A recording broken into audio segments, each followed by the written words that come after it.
Welcome to వార్త. నేను దేవా. తెలంగాణలో సెక్షన్ 22A సంబంధించి మంత్రి పొంగులేటి అధికారులు తప్పిదమని సారీ చెప్పారు.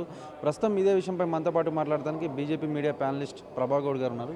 చెప్పండి మేడం, సెక్షన్ 22Aలో కొన్ని తప్పిదాలకు స్వయంగా మంత్రి పొంగులేటి సారీ చెప్పారు, ఎట్లా చూడొచ్చు? తప్పిదాలు చేయమని ఎవరు చెప్పారు, సారీ చెప్పని ఎవరు చెప్పారు? వీళ్ళు మొదటి నుంచి చేస్తున్నది తప్పిదాలే కదా. ఇప్పుడు 22A అంటే ఏంటి? అసలు గవర్నమెంట్కి సంబంధించిన స్థలాలు, ఫారెస్ట్ సంబంధించిన స్థలాలు, ఇలాంటి భూములు అనేది అందులో పెట్టాలి. ప్రైవేట్కి సంబంధించినవి ఎందుకు వెళ్తాయి అంటే వీళ్ళు ఆల్రెడీ చాలా ప్రైవేట్ భూముల్ని ఆక్యుపై చేసుకున్నారు. దానిలో భాగంగానే వీళ్ళు 22Aలో చాలా ప్రైవేట్ భూములు పెట్టారు. సో అందులో ఎవరో ఒకరు బయటకు వచ్చి మాట్లాడారు అనుకోండి, అది తప్పిదమంటారు. అది మాట్లాడలేదనుకోండి, ఆవాహయామి, మొత్తం ఆవాహయామి. వీళ్ళు ఎన్నెన్ని సారీలు చెప్తారు చెప్పండి? వీళ్ళు చేసిన ప్రతి తప్పు పనికి సారీ చెప్పగలరా వీళ్ళు?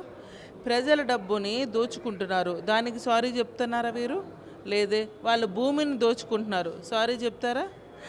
అంటే తప్పులు చేయడం, సారీలు చెప్పడం వీళ్ళు ప్రభుత్వంలో ఉన్న ప్రతి నాయకుడికి అలవాటు అయిపోయింది. ఇప్పుడు ఓపెన్ బహిర్గతంగా చెప్తున్నారు వీళ్ళు సారీలు అని. అంటే మేము తప్పు చేస్తాము, మీరు దాన్ని ఒప్పుకోండి అని చెప్తున్నారు. ఇంతకంటే నీచ నికృష్టమైన విషయం ఇంకొకటి ఉందా? అంటే వాళ్ళ గవర్నమెంట్లో ఏం జరుగుతుంది, మంచి ఏంటి చెడు ఏంటి అనేది ఆ మాత్రం సోయి లేదా? ఇప్పుడు భూభారత్ పెట్టారు, భూభారత్లో ఏది వెళ్తుంది ఏది వెళ్ళట్లేదు వాళ్ళకి తెలీదా? మరి ఇప్పుడు ప్రజల భూములే ఎందుకు 22Aలోకి వెళ్తున్నాయి, వీళ్ళ సొంత భూములు ఎందుకు వెళ్ళట్లేదు? మరి పొంగులేటి శ్రీనివాస్ గారి భూములు కూడా చాలా ఉన్నాయి కదా, మరి ఆయన భూములు ఎందుకు 22Aలోకి వెళ్ళట్లేదు? అంటే స్వయంగా సీఎం రేవంత్ రెడ్డి ఇల్లు కూడా 22A నిషేధిత జాబితాలో ఉందని చెప్పారు కదా. అలా చెప్తే అందరితో పాటు నాది కూడా ఇరుక్కున్నాము అని చెప్పి తప్పు ఒప్పుకున్నట్టు ఉంటుందని అట్లా చెప్పడం. కానీ ఒరిజినల్గా మాట్లాడుకుంటే ఎన్ని ఎకరాలు ఈరోజు కాంగ్రెస్ పార్టీ స్వాధీనంలో ఉంది మీరే చెప్పండి. చాలా ఎకరాలు ఉన్నాయి. వాళ్ళు ఎట్లా ఉన్నారంటే కమిషన్ దందాలు నడుస్తున్నాయి, సెటిల్మెంట్లు చేసుకుంటున్నారు. ఇప్పుడు మొన్న వాళ్ళ తమ్ముడికి అనుకుంటగా 7 కోట్లకి అంత ల్యాండ్ ఇచ్చాడు ఆయన. అది 7 కోట్లు విలువ చేస్తుందా? అన్ని కోట్ల ల్యాండ్ ఎట్లా ఒక కంపెనీకి ఇస్తాడు? కొత్త కంపెనీ అంట, అది కూడా ఎట్లా ఇస్తాడు? మరి దాని గురించి ఎవరైనా మాట్లాడుతున్నారా? మరి దాని గురించి ఎందుకు వీళ్ళు మాట్లాడట్లేదు? మాట్లాడాలి కదా. అంటే ఇందాక మా ఈటెల రాజేంద్ర గారు చెప్తున్నట్టు భూదందా చేయడంలో ముందున్న వ్యక్తులు ఎవరు ఉన్నారంటే రేవంత్ రెడ్డి, పొంగులేటి శ్రీనివాస్ రెడ్డి. వీళ్ళు భూదందాలకి మారుపేరు అనమాట. అదే చెప్తున్నా, ఆయన ఒక డాక్టరేట్ భూదందాల్లో. ఎవరు? రేవంత్ రెడ్డి. ఇంకా పొంగులేటి గురించి అయితే ఆల్రెడీ చెప్పారు, రాబరీ మినిస్టర్ అని చెప్పి. సో ఈ రాబరీ మినిస్టరు ఆ రాబరీ సీఎం కలిసి జనాల సొమ్ముని, జనాల స్థలాల్ని బాగా దోచుకుంటున్నారు. వీళ్ళెన్ని దొంగ క్షమాపణలు చెప్పినా అది కరెక్ట్ కాదు. ఇక్కడి నుంచి అయినా బుద్ధులు మార్చుకొని ప్రజల సొమ్మును తీసుకోవద్దు, ప్రజల ఆస్తులు లాక్కోవద్దు. మీరు ఆల్రెడీ దోచుకున్నారు. ఇక నుంచి అయినా కాస్త తగ్గించి ప్రజల కోసం, ప్రజల మంచి కోసం మీరు ఆలోచించండి. మీదే ఫీజు రీయింబర్స్మెంట్ దాని గురించి చేయండి. వాళ్ళకి ఇంకా నిరుద్యోగ సమస్యలు ఉన్నాయి, దాని గురించి చేయండి. ఇవన్నీ వదిలేసి భూముల మీదే పడడానికి మీరు బిజినెస్ కాదు ఇప్పుడు చేసేది. మీరు ఒక తెలంగాణను పరిపాలిస్తున్న చీఫ్ మినిస్టర్ ప్లేస్లో ఉన్నప్పుడు ప్రజలకు ఏం కావాలో అది మనం చేయాలి తప్ప, కానీ ప్రజల దగ్గర ఉన్న ఆస్తుల్ని ఎలా దోచుకోవాలి, 22Aలో కన్వర్ట్ చేసి తర్వాత మనం ఎట్లా దాన్ని కబ్జా చేసుకోవాలన్న ఆలోచన అనేది ఉండకూడదు. మీరే గతంలో తప్పులు నొప్పుకొని బహిరంగంగా క్షమాపణ చెప్పాలని చాలాసార్లు బీజేపీ నాయకులు డిమాండ్ చేశారు. ఇప్పుడు బహిరంగంగా స్వయాన రెవెన్యూ మంత్రి క్షమాపణ చెప్పినప్పటికీ కూడా ఇట్లా ప్రెస్ మీట్లు పెట్టడం కానీ, లేదా గవర్నర్కి ఫిర్యాదు చేస్తాం, ఇవన్నీ ఎట్లా చూడొచ్చు అంటారు? అంటే ఇప్పుడు నేను ఒక ల్యాండ్ కబ్జా చేసి మీకు సారీ అని చెప్తాను, సరిపోతుందా? సారీ అని చెప్తే అయిపోతుందా? కాదు కదా. నువ్వు సారీ అని చెప్పడం, అట్ ద సేమ్ టైం నువ్వు చేసిన తప్పుని ఇంకొకసారి రిపీట్ కాకుండా ఇమీడియట్గా రెక్టిఫై చేయాలి. ఈ 22Aలో ఎవరిదైతే భూములు ఉండిపోయినాయో ప్రైవేట్ భూములు, వాళ్ళందరూ కూడా నువ్వు రిటర్న్ చేయు. మళ్ళీ ఇప్పుడు ఏమవుతుందో తెలుసా, వీళ్ళందరూ కూడా ఎవరైతే ప్రైవేట్ వాళ్ళు ఉన్నారో వాళ్ళందరూ కూడా మళ్ళీ అప్లై చేసుకొని దాని ఒక పెద్ద ప్రాసెస్ ఉంటుంది. ఈలోపు ఏం జరుగుతుందో తెలుసా, నైట్ సెటిల్మెంట్ నడుస్తాయి. ఓకే, మీకు 22A నుంచి మీది భూమి తీసేస్తాం, మీరు ఎంత ఇస్తారు, ఎన్ని కోట్లు ఇస్తావు, ఇప్పుడు అక్కడ వాల్యూ ఇంత వాల్యూ ఉంది, ఇప్పుడు నేను ట్రాన్స్ఫర్ చేసేస్తే నువ్వు నాకు ఎన్ని కోట్లు ఇస్తావు అని చెప్పేసి నైట్ సెటిల్మెంట్ దందాలు నడుస్తాయి. ఇప్పుడు అది చేసుకోవడం కోసం ఇప్పుడు ఈ ప్లాన్ అంతా చేస్తున్నారు. లేకపోతే 22Aలోకి ఎందుకు వెళ్తుందండి ల్యాండ్స్, దేనికి వెళ్ళాలి? కేవలం సెటిల్మెంట్లు చేసుకోవడానికి. ఒక 10 ఎకరాలు 22Aలో ఎక్కిచ్చేస్తారు ప్రైవేట్ వాళ్ళది.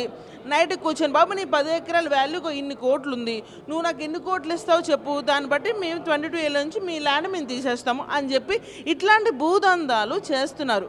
సో ఇలాంటి దందాలకి క్షమాపణ సరిపోతుందా? సరిపోదు కదా. కాబట్టి ఖచ్చితంగా ఎవరికి ప్రజలందరికీ న్యాయం చేయమని మేము కోరుతున్నాం. అంటే నిన్న చూసుకున్నట్లయితే సనత్ నగర్లో 1000 పడకల ఆసుపత్రి టిమ్స్ ప్రారంభోత్సవంలో స్వయంగా సీఎం రేవంత్ రెడ్డి మాట్లాడుతూ, గత ప్రభుత్వం అంటే బీఆర్ఎస్ ప్రభుత్వం ఓన్లీ టెంకాయలు కొట్టింది, ఇప్పుడు మాత్రం మేము దాన్ని పూర్తి చేసాం, 1300 కోట్లు చెల్లించి మరి ప్రజలకు పూర్తి విద్యా వైద్యం అందుబాటులోకి తేవాలన్నదే తమ ప్రభుత్వ ధ్యేయమని 6 నెలలకు ఒకసారి ఒక హాస్పిటల్ని ప్రజలకు అందుబాటులోకి తెస్తామని చెప్తున్నారు. వాళ్ళు అదే రేవంత్ రెడ్డి మాట్లాడేవి ఎట్లా ఉందంటే, ఉన్నదానికేమో కంచం లేదు కానీ లేని దానికి వెండి కంచం వేస్తున్నట్టుందంట. ఇక్కడ ఆల్రెడీ గాంధీ హాస్పిటల్ ఉంది కదా, గాంధీ హాస్పిటల్లో ట్రీట్మెంట్ ఇవ్వడానికి ప్రాపర్ క్వాలిటీ డాక్టర్స్ ఉన్నారా? లేరు. ఎక్విప్మెంట్స్ ఉన్నాయా? లేవు. పడకలు ఉన్నాయా? లేవు. ఇక్కడ ఉన్న గవర్నమెంట్ హాస్పిటల్నే నువ్వు బాగు చేయట్లేదు, నువ్వు మళ్ళీ కొత్త హాస్పిటల్ చేసి ఎవరిని ఉద్ధరించడానికి, ఎవరి కోసం? పిల్లలు, స్టూడెంట్స్, విద్యార్థులు ఫుడ్ పాయిజన్ అయితే ఎక్కడ ట్రీట్మెంట్ చేసుకున్నారు? కిందన ట్రీట్మెంట్ చేసుకుంటున్నారు పడకలు లేక. ఇట్లాంటి వ్యవస్థ వీళ్ళు నడిపిస్తున్నారు. వీళ్ళు మళ్ళీ హాస్పిటల్ ప్రారంభోత్సవాల గురించి మాట్లాడాల్సిన అవసరం లేదు వీళ్ళకి. ఫస్ట్ మీ ఆధీనంలో ఉన్న గవర్నమెంట్ హాస్పిటల్స్కి మంచి డాక్టర్స్ని, ట్రీట్మెంట్ ఇవ్వడానికి దానికి సంబంధించిన ఎక్విప్మెంట్స్ని మీరు ప్రొవైడ్ చేయండి. అది చెయ్యరు. పోనీ హాస్పిటల్ లోపల ఉన్న ఇందిరమ్మ క్యాంటీన్ ఉంది చూసారా, ఆ క్యాంటీన్ కూడా 12:30 తర్వాత నుంచి ఫుడ్ పట్టుకొని ఏమి ఉండదు అక్కడ, అంతా కూడా క్లోజ్ అయ్యే ఉంటుంది. అక్కడ పక్కన ఉన్న పేషెంట్స్ వాళ్ళ క్యారియర్లు తెచ్చుకొని తింటున్నారు. ఇట్లాంటి పరిస్థితి ఈరోజు మనం తెలంగాణలో చూస్తున్నాం. ముందు ఉన్న గవర్నమెంట్ హాస్పిటల్ వీళ్ళు బాగుపరిస్తే ప్రజలందరూ కూడా అక్కడికి వెళ్ళి ట్రీట్మెంట్ చేసుకుంటారు. అంతేగాని మేము కొత్త హాస్పిటల్ కడుతున్నాం, దీనికి ఇది చేస్తాం, మేము అది చేస్తామని మాట్లాడితే ఎవరు నమ్మరు. ప్రజలు చీయన్ని సిగ్గు లేదా నీకు అని నవ్వుకుంటున్నారు ఇక్కడ. ఆ పరిస్థితి వద్దు మాకు. నువ్వు చేసే పనులన్నీ కూడా ప్రజలందరికీ తెలుసు, మా అందరికీ తెలుసు. కాబట్టి ఈరోజు మేము గట్టిగా మాట్లాడగలుగుతున్నాం. ఫైనల్గా 22A సెక్షన్కి సంబంధించి బీజేపీ పార్టీ తరఫున ఏం చెప్తారు? ఇప్పుడు ఏదైతే 22Aలో అక్రమంగా ప్రైవేట్ భూములు వెళ్ళినాయో వాళ్ళని ఇమీడియట్గా అదేవిధంగా వాళ్ళ పేరుని ట్రాన్స్ఫర్ చేయాలి. అట్ ద సేమ్ టైం వాళ్ళకి నైట్ కూర్చొని దందాలు, సెటిల్మెంట్లు మాట్లాడుకుంటా ఎవరు భూములు అలికిస్తే బాగుంటుంది. ఇది మేము కోరుకునేది బీజేపీ నుంచి. చూసారు కదా, మొత్తం మీద కనుక మనం చూసుకున్నట్లయితే బీజేపీకి సంబంధించి అయితే కనుక ఈ సెక్షన్ 22Aకు సంబంధించి అయితే కనుక బీజేపీ పేదల పట్ల అయితే మాత్రం పోరాడుతుందని బీజేపీ మీడియా ప్యానలిస్ట్ ప్రభాగౌడ్ చెప్పుకొచ్చారు. నేను శ్రీకాంత్, దేవ వార్త, హైదరాబాద్.